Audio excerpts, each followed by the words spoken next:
Il y a une mentalité qui a très mal vieilli, mais qui reste ancrée dans la société. C'est le fait de mendier l'amour, le fait de forcer en restant en couple juste pour les enfants. On ne s'en rend pas compte, mais cette mentalité est une mentalité de manipulation.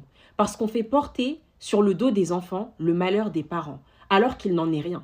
En général, le parent qui s'attache avec cette mentalité, c'est juste qu'il n'a pas envie de quitter l'autre parce qu'il l'aime encore. Mais comme il ne peut pas se l'avouer, eh bien, il utilise la cause des enfants pour pouvoir garder l'autre. Alors, je pense qu'en 2026, il serait peut-être temps de mettre cette mentalité malhonnête à la poubelle et que certaines personnes assument tout simplement qu'elles sont en dépendance affective, qu'elles n'arrivent pas à accepter le fait qu'on doit les quitter ou qu'il faut se séparer et qu'elles doivent faire un travail sur elles-mêmes. Arrêtez de dire « je suis restée avec ton père pour vous » ou « je suis restée avec ta mère pour vous » alors que c'est pour vous-même. En fait, qu'importe la cause et la raison, en général, ce genre de propos, c'est jamais la vérité. Que ce soit parce que ce sont des femmes qui ont vécu justement sous la dépendance de l'homme et que c'est lui qui paye et tout, etc., et qu'elles ne sont pas prêtes à se prendre en charge toutes seules, que ce soit parce que ce sont des hommes qui sont juste possessifs et qui n'acceptent pas la séparation, ce n'est pas pour vos enfants, c'est pour vous-même que vous l'avez fait. Le problème avec cette mentalité, qui d'un point de vue extérieur a l'air merveilleuse, ils se sacrifient pour leurs enfants, c'est que en fait à l'intérieur, c'est tout l'inverse parce que ce sont des parents qui ne sont pas heureux, qui ont tendance à se déchirer,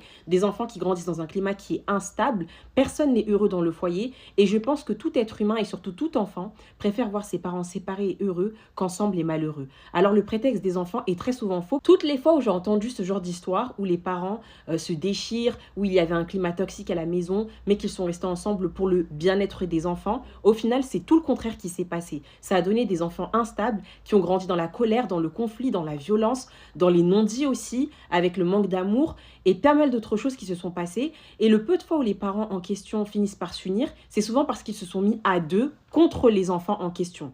Osez dire que j'ai tort. Dans les foyers très conflictuels, lorsque les deux parents, bizarrement, il n'y a pas de tension, ça veut dire qu'ils sont tous les deux à fond sur les côtes d'un enfant et qu'ils sont en train de le terminer ensemble et c'est pour ça qu'ils ont fini par faire la paix, entre guillemets, de façon temporaire. Sinon, la plupart du temps, eh bien, les parents se disputent, etc. Et ils vont essayer de faire en sorte que les enfants soient du côté de l'un ou de l'autre. Alors, acceptez que le divorce fait partie de la vie. Les gens s'aiment, les gens se séparent. Et vous savez quoi? Si quelqu'un ne veut plus de vous, eh bien, tant mieux. Allez vers une autre personne qui va voir votre valeur. Le divorce ne veut pas dire que la personne avant ne vous a pas aimé.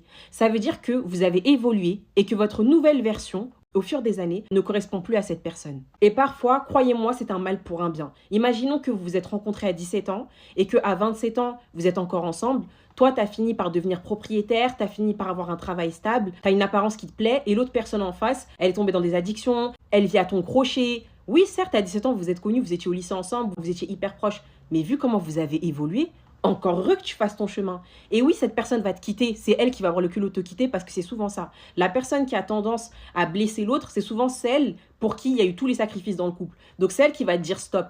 Mais dis-toi qu'elle t'a soulagé parce que du coup, ta nouvelle version ne correspond pas avec la version auquel elle correspond. Accepter de divorcer, parfois, c'est rendre hommage à sa dignité. Mais forcer une relation avec une personne qui ne veut plus de vous, c'est se mettre la honte tout seul. Non seulement vous êtes avec une personne qui va vous traiter comme son ennemi, mais en plus de ça, vos enfants au milieu vont souffrir, alors même que vous leur faites culpabiliser en disant que c'est à cause de vous que je suis encore avec ton père ou avec ta mère, alors qu'au fond de votre cœur, vous savez que c'est faux. C'est parce que vous n'osez pas dire adieu à votre relation, par ego, parce que vous voulez faire comme toutes les autres familles, comme si tout va bien dans le meilleur des mondes, alors que parfois, il vaut mieux vivre pour soi et être heureux seul. Vous serez étonné du nombre d'enfants qui auraient préféré que leurs parents divorcent plutôt qu'ils restent ensemble si c'était pour vivre l'enfance qu'ils ont vécue. Je suis très très sérieuse. Certains parents ne réalisent pas que le plus beau cadeau qu'ils auraient pu faire à leurs enfants, c'était justement ça, de se séparer.